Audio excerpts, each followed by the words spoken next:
Marie-France Ducroquet, bonjour. Vous êtes directrice de l'Institut de développement des activités de proximité. Quels conseils pouvez-vous donner pour les intervenants à domicile qui accompagnent au quotidien une personne en situation de handicap et son entourage?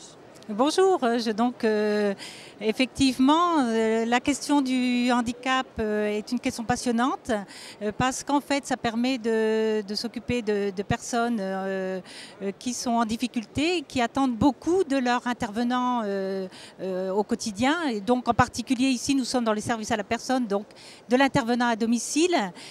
C'est un secteur qui se développe et qui nécessite donc de ne pas considérer la personne en situation de handicap comme une personne âgée, qui est plutôt le type d'activité pour lequel interviennent régulièrement les intervenants à domicile.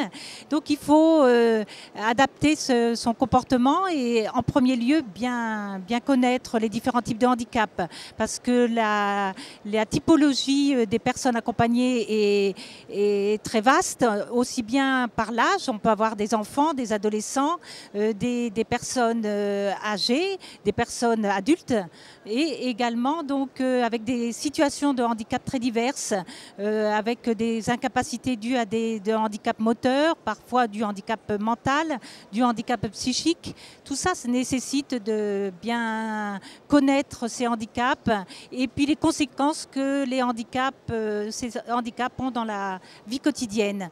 Donc se former à ces différents types de handicaps, bien comprendre aussi qu'une personne handicapée veut vivre avant tout comme tout le monde, et ça nécessite donc de bien comprendre qu'une personne peut être dépendante de son aide, mais aussi très autonome si elle en a la capacité de prendre des décisions. Donc ce sont des éléments de fond qui sont à apprendre et à utiliser.